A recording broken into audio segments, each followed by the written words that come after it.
Good afternoon, ladies and gentlemen, and welcome to the wrong theatre for this talk. My name's Kate Mosse. I'm a novelist and a playwright and have the great good fortune to be the pre- and post-show interviewer.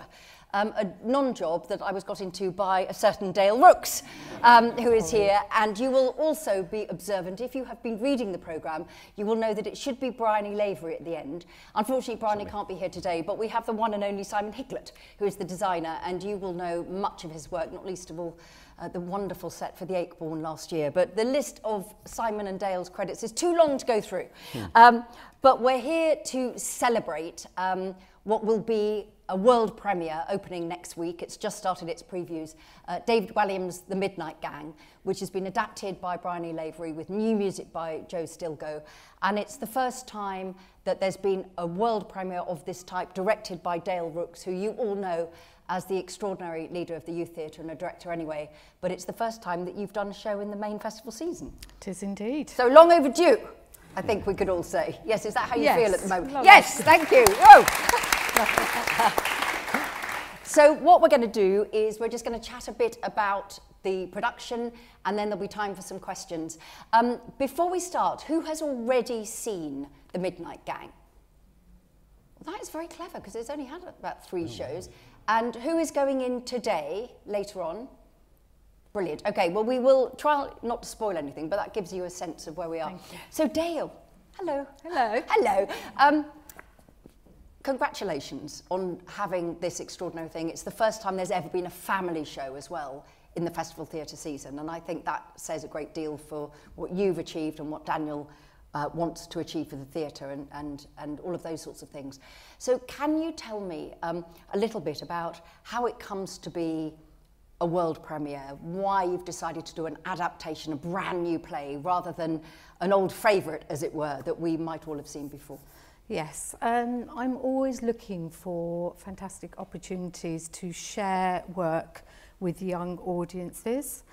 And I particularly like Roald Dahl, and I then latched on to the work and the writing of David Walliams, and I've read most of his books. And I read The Midnight Gang in 2016 when it came out. I think it was Children's Book of the Year. And I was incredibly excited, partly because it focuses on a group of children as the central characters in the story, and set in a hospital. I thought it was very unusual, it's very witty, it's very emotional. I mean, it's such a lovely, epic adventure. And actually, when I first read it, I thought this would make a fantastic film. And then I thought, no, this would make a fantastic stage adaptation, but there are an awful lot of challenges, and I love challenges, so I'm going to go for this one. It did actually take quite a long time to secure the rights, and it has actually played, I think, as an open-air production, but not a professional company. No. And I do know that it's being made into a TV film coming out this Which Christmas. they're shooting at the moment, actually. Which they're shooting in Scotland, and actually David Walliams is playing one of the characters. But he has been incredibly generous with us. He came to our meet and greet day, spent about 4 hours with us, read the script, approved it, and looking forward to coming to see it. Yeah. And I think generally we're trying here to open up all the opportunities for children and young people and families, and this felt as though it should be a really big celebration in the Festival Theatre as opposed to being in here. And in the season. And in the season. I mean, it is amazing if you think of the long history of the theatre, that there never has been a family show in the festival season in that way before. No, not specifically for families. I mean, musicals are wonderful for families to come to, but I think this is particularly designed for young people. And actually on our first preview, we had lots of children in pyjamas, which was fantastic. They were having so much fun. And adults too. So I urge you all to wear your pyjamas and onesies when you come and see There's the also, show. we won't spoil it, but there has been a rather imaginative way of kitting out some of the front of house staff, shall we say. Yes, exactly. So you've done this thing, as you said, you've managed to get the rights, the right to put on the show. And then you go to Bryony Lavery, who you've collaborated with a lot in the past, and she's one of the great adapters of work for children onto the stages.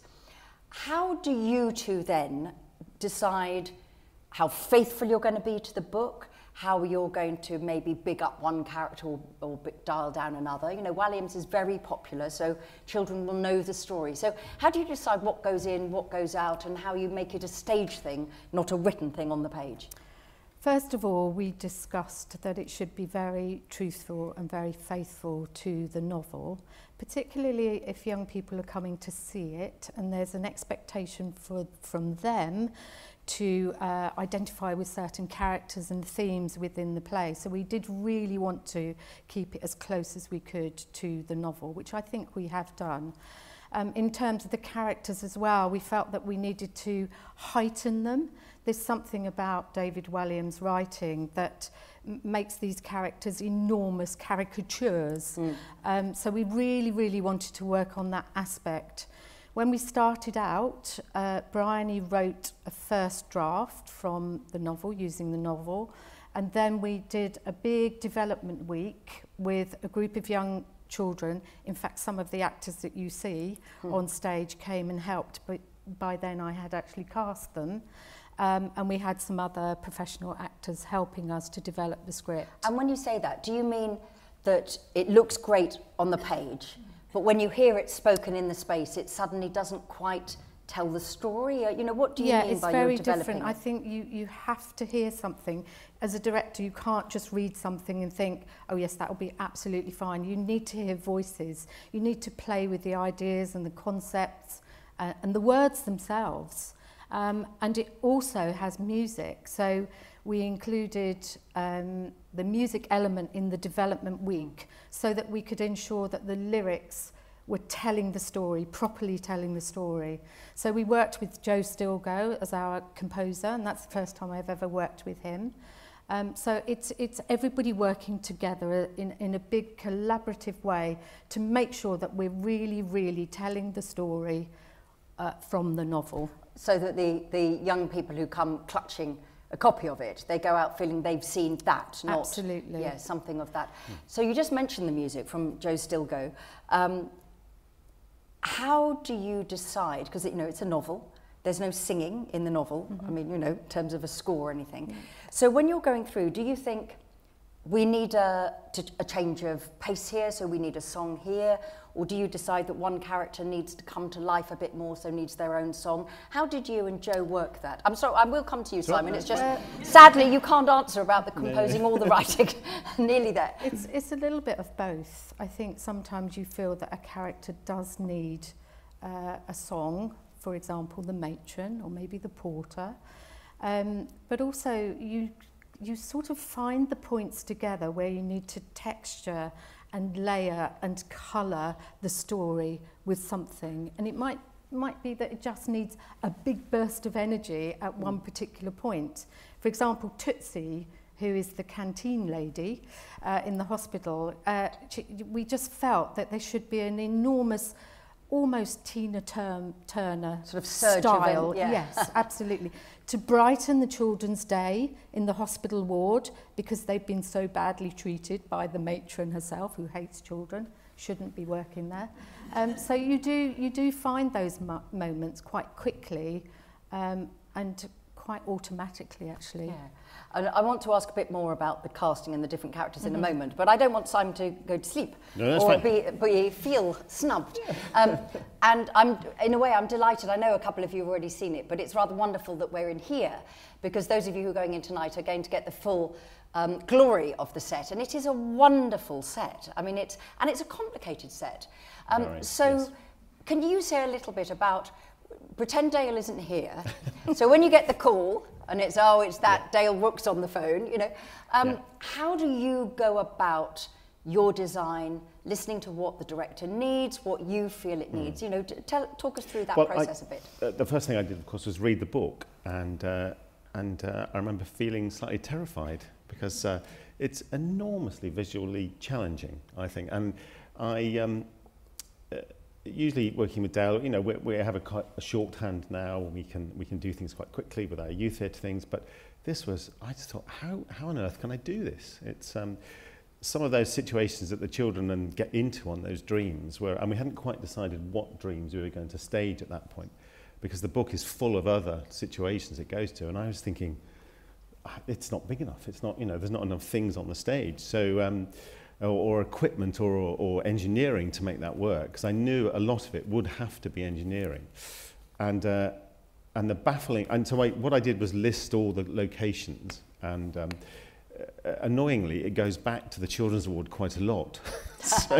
so you have to make sure it can go back quickly.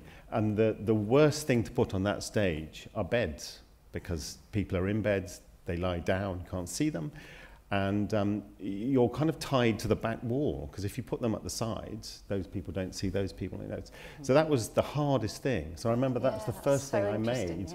Was 5 little model beds, and then tried to work that out. And that sort of dictated how I designed it. And then that's how I came up with the fact that the children can't move the beds. They could have, we could have used that language, but one of them's in a wheelchair, one of them's blind, well, got a bandage over their eye, so that doesn't really work either. So I ended up knowing that they'd have to be in a line, and knowing that I'd have to move them. We'd have to move them every 5 minutes or so. So that's how I came up with the revolve. And I have to say the revolve is usually a revolve you plonk in the middle, usually.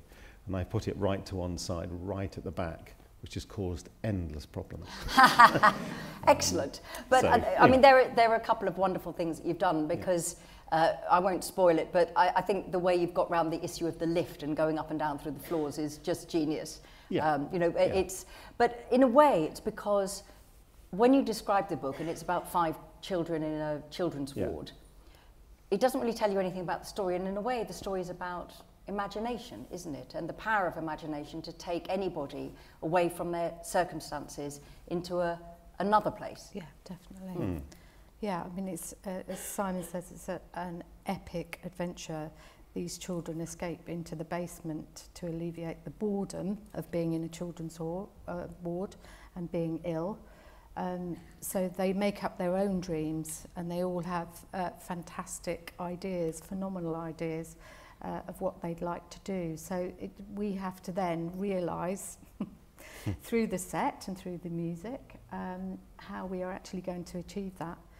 It's definitely the biggest adventure I've ever been on in my life, and it's, I think, in terms of what Simon has given us, he's solved every single challenge that we've put to him. And those of you who haven't seen it, when you see it, you'll see that. So yeah, it's... Yes, because I mean, I think what you've achieved is so perfectly the balance of the book, which is the idea that there is a physical space, a reality of this hospital ward, which is not very nice. But in the children's imaginations, they're anywhere in the world, they're doing anything they want to do. And so there's a mixture of non-real and real in every scene, really. And that was one of the hardest things to do, because it's how unreal and, I suppose, cartoonish is one word, because the book kind of, they're not cartoon-ish people or characters, but they could easily be. And the other area that you have to avoid is pantomime, and the kind of the children's pantomime at Christmas, which I was desperate not to, because some of the big props, I remember we made big syringes, and they were just too big.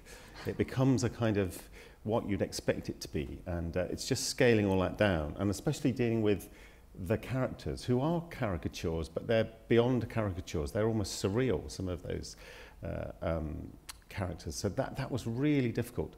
And I remember I did about 3 sets of drawings, which I never do. I usually just draw them, and that's it, done it. But I completely changed my drawing style, and I used a scratchy pen, and just to make them immediate and quick. So it was all a bit of a different for me. And I have to say, it was one of the most difficult things I've done in there. Really? Because of the challenges of each different space, and how to make it move very quickly. It was. And there really are chases and up and down the hospital, and aren't there, Dale? Yes, there are. And I was just going to pick up on a point that Simon made about, moving the beds. that wouldn't be easy. We have a cast of 11. I'm used to working with a cast of 70.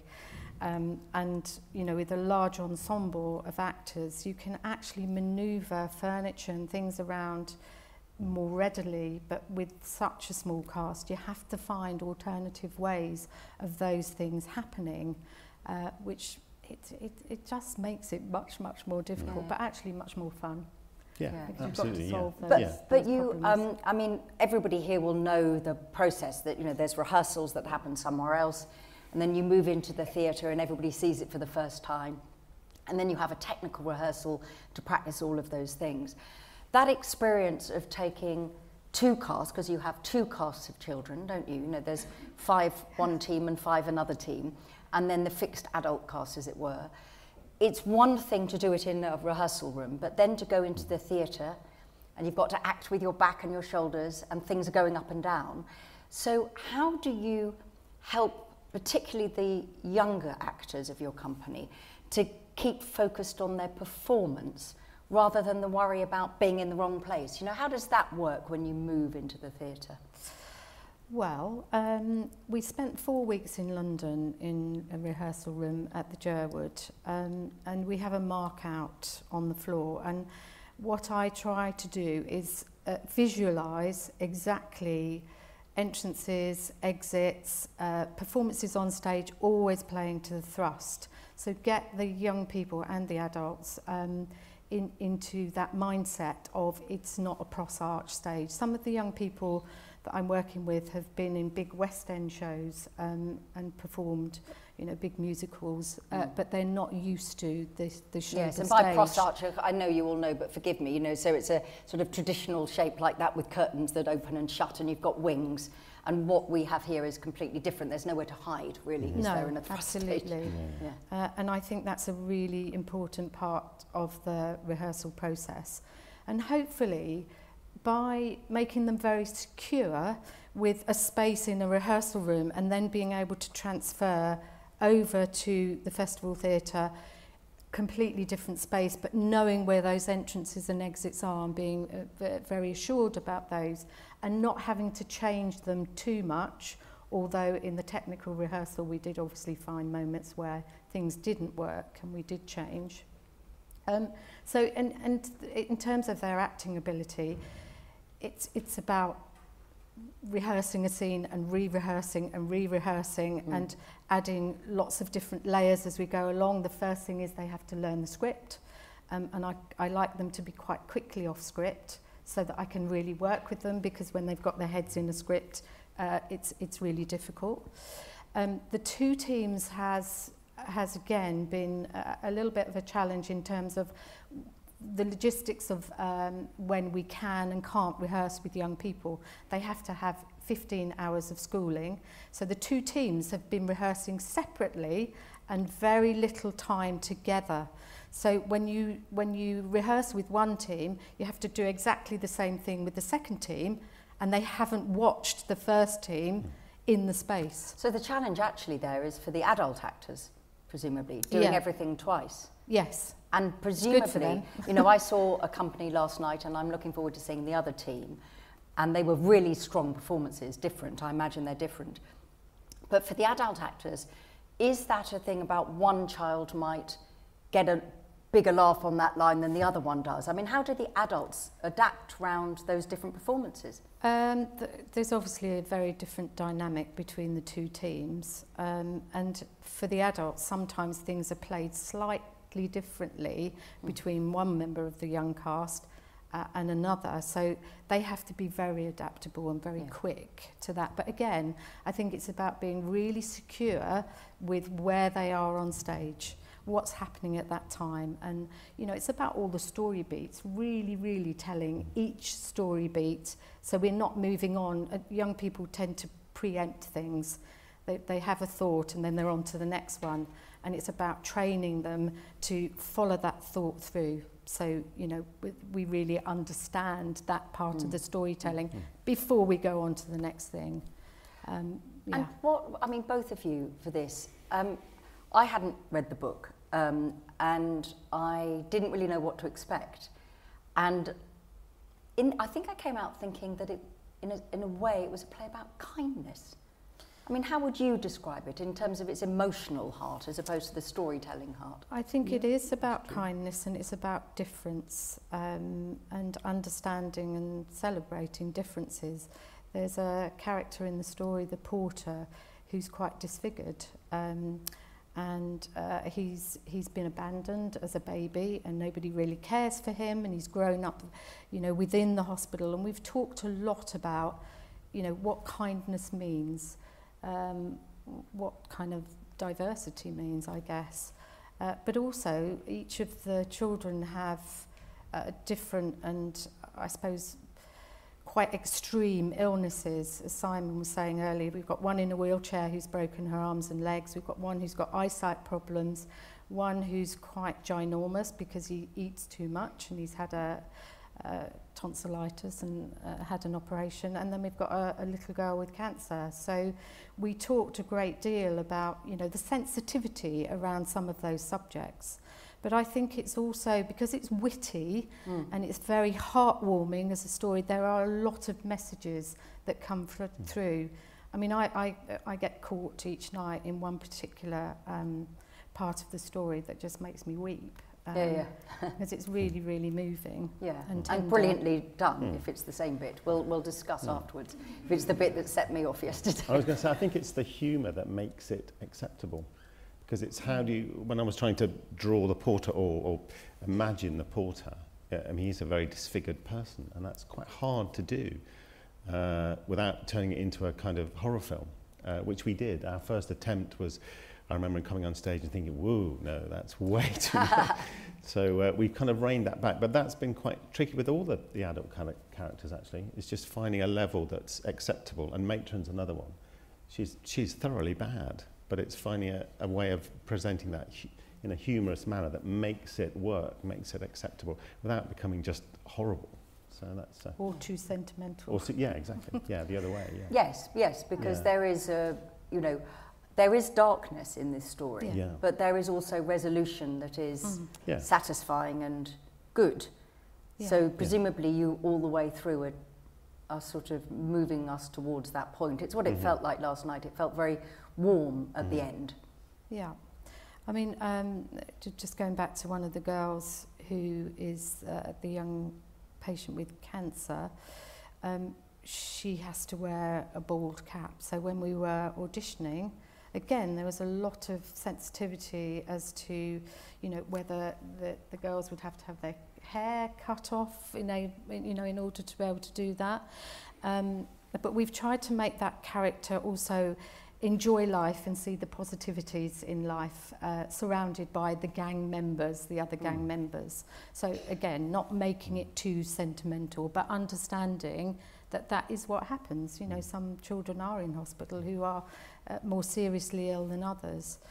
And I think that, you know, the wonderful thing that we're able to do with this story is to live stream into hospitals. So we're going to Great Ormond Street this year, and Worthing and Chichester hospitals.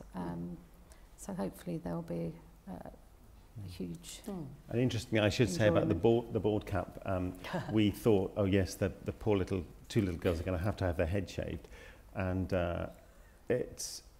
we didn't, and they've both got full heads of hair underneath their bald caps, because we discovered when we you wrap their hair very tightly before you put the bald cap on, and we realised that if we did shave them, their heads would be so tiny on stage. Really, they become out of proportion.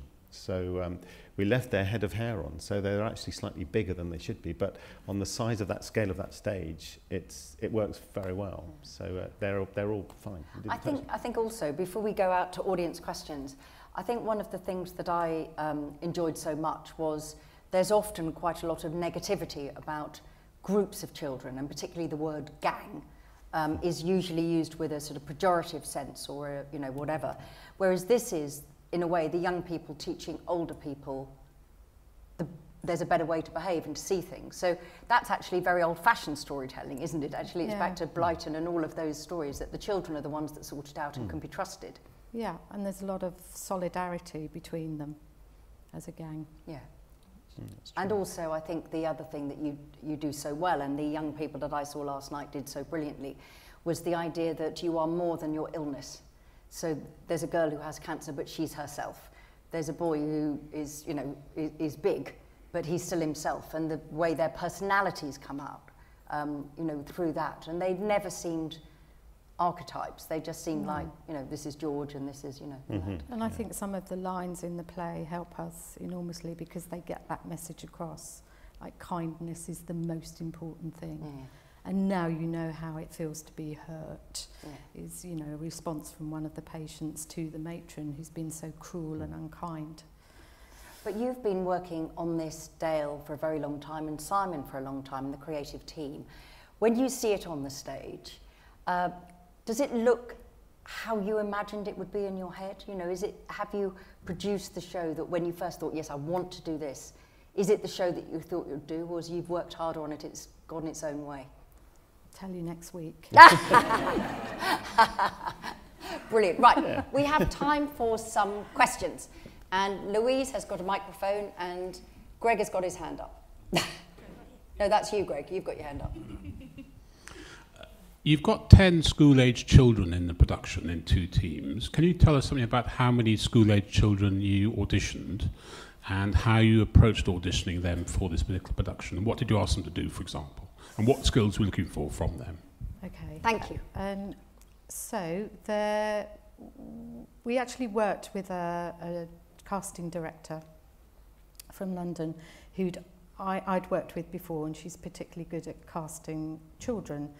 There were over 1,000 interested children to audition, and I probably wouldn't have got the show on if I'd auditioned all of them. So we got down to about 200.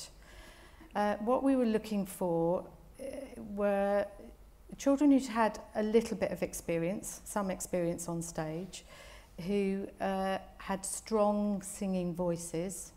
We opened up the auditions across the UK, but most of the children that we auditioned were from South East and London.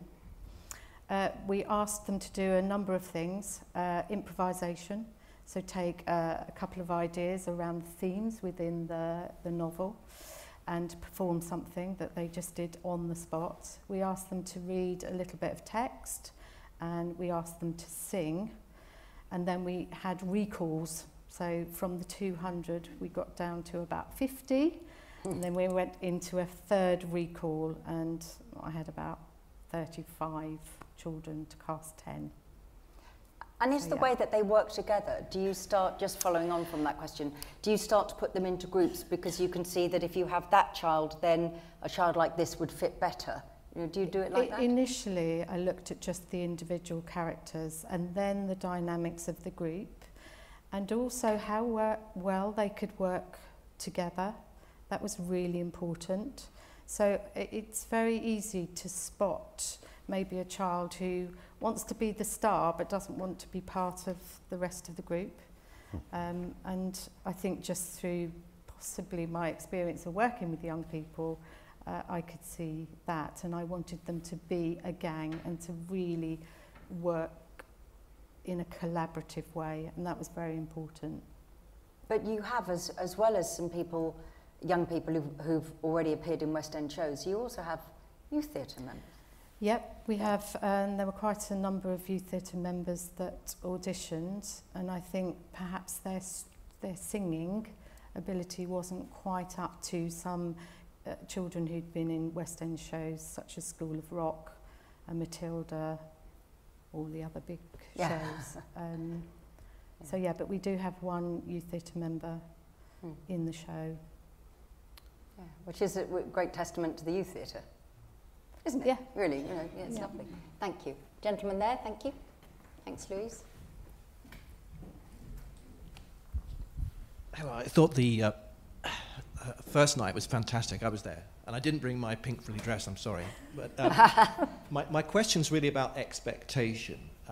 I've read the book with my son. It was one of the best children's books I've ever read.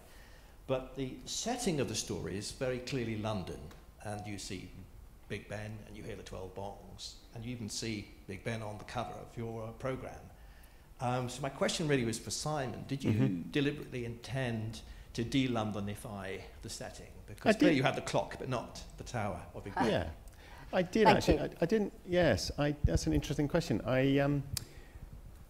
When I read the book, I hadn't read it before. I thought, well, it's St Thomas's Hospital, obviously. So I think we tried to go to St Thomas's Hospital, and they wouldn't let us in.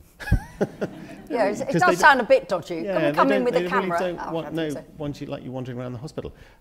So I did a bit of research on it, but I actually found a book on asylums, which sparked my kind of imagination more than St Thomas's.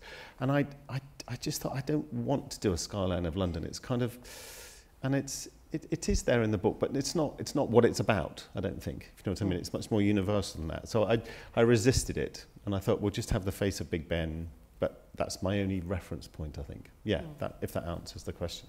Yeah, thank you. Is there another question? Gentleman here. Oh, look. Sorry, Louise. Thank you. I'm always interested in the financial aspect of putting on a play. So when you're doing something completely new, how do you start to budget? I mean, have you got an overall budget, or does it just sort of, you go on a wing and a prayer and hope it's going to come out all right at the end of the day? No, you do. From my point of view, I am given a budget. And I've been doing... By Dale? Or no, by the theatre here. So usually in my contract. And I've been doing it long enough to know now if it's not enough. I kind of say, we need some more. Do we go, please, sir? May I have some more? It's a bit like that. Yeah, I just say, well, you know, from what it says in the text and what my ambitions are, it's not enough. Luckily, there's nothing on the set we cut, nothing at all. And I did think the costume budget was a little bit low from what I wanted to do, but in fact we've done it, and I think we're a couple of thousand over. So we're within, very close to what they budgeted. On some shows it's wildly out, and I do say I can't do it for this money. But you can't do that version of it for this money. You can't do this version. I can say I can do a version that fits your budget, but you won't like it. Yeah, that's what I usually say. It's very expensive having children in shows. There's a huge budget to cover in terms of house parents, accommodation, chaperones, licensing, everything that we have to really think about, their travel as well. So it's much more expensive. There are 13 adult characters within the book. I have 6 adult actors who share those roles. So in an ideal world, it would have been lovely to have a bigger cast, but we knew that we had to have some constraints on that. And actually the adults play those roles so beautifully, and they do work. Just one of them plays 3 particular characters, but we have quick changes. And lots of things to solve because we aren't able to bring them on stage maybe when we want to bring them on stage. And that was one of the things that we found with the script, that we had to adapt so that we could make sure a character wasn't doubling up on themselves to come in. But yeah, there is a budget that we have to adhere to. I think that's quite fun for actors to play 3 different parts. If you're cast just as one and you have a very small part of the evening. And also, I would say, in terms of, this is about the children. They're the ones that matter in this.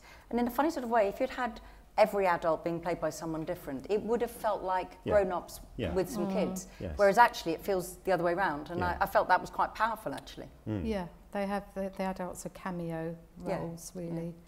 And the children lead the story. They certainly do. I mean, it's interesting because I mean, obviously we've been involved into all the way through. And for the first time on the tech, when I saw the children on stage, and it's a big stage, and it's and I thought, oh, I've made it too big, because they're 5 little children in the middle.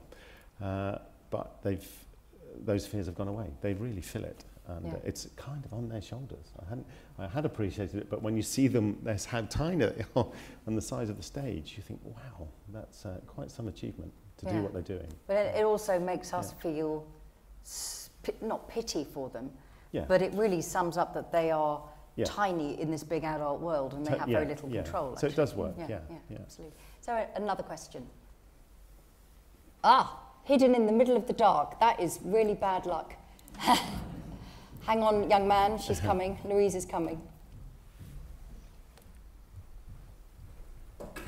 Thank you. Round about how many hours and how many people did it take to cast? Did it take to make the scenery and set? Oh, how long did it? Thank you. That's a lovely question. How long did it take to make the scenery and set? They got the workshop building it got about 6 weeks to build it. And how is that in comparison? Normal? It's about average, yes. And we did quite a lot ourselves here of the engineering things. And the costume's about the same, about 6 weeks. And I have to say, it's been really hard work. And we're still doing things now. We're kind of aiming for the 22nd, so we're still improving things and changing things. And it's only when you see it all, you think, oh, I wish I could add that. Which I'm still doing, so I'm still spending money. Back to that question. Is there a last question from the audience? If not, I have one. Gentleman there. I was just going to ask you, Dale, how you got involved with this. Did you get asked to direct it, or was it you that sort of instigated it all, going through? Thank you. I'd say a little bit of both. I approached Daniel Evans, the artistic director, with the book and suggested that we should try and stage it. However, he had already, I think in his mind, decided that we should have a big family production in the festival and had approached me to see whether I would be interested. So, yeah. It's sort of... Because you had the previous year, as well as youth theatre shows, you'd done Running Wild that had been a youth theatre show, but then actually you'd taken to London and on tour with a professional cast, mixed cast of adults and children, didn't you?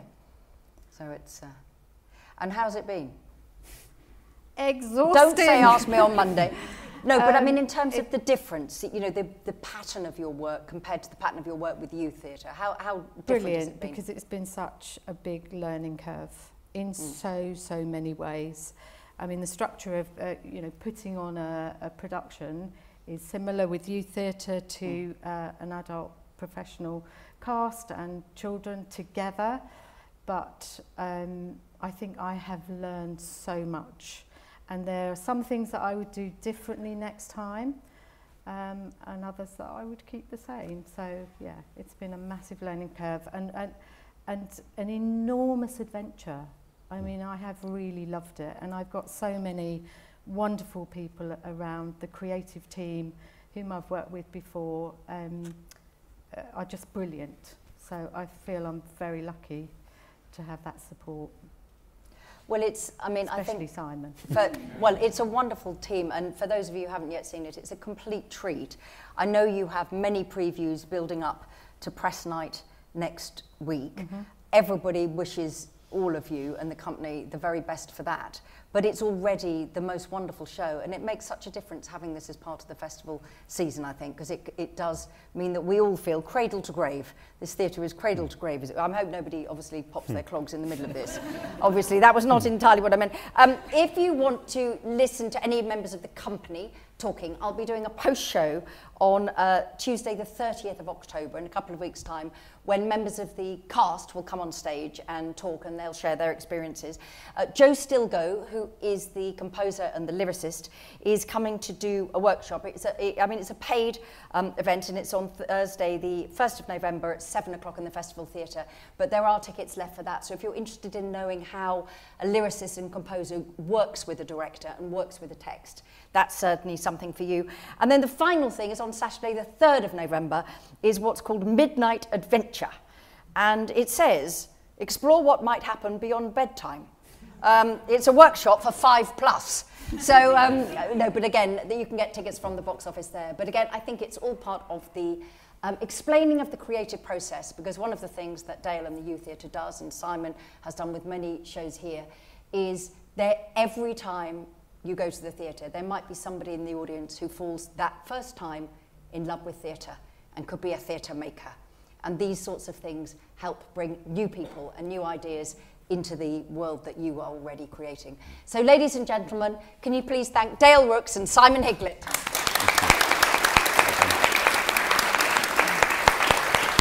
Thank you.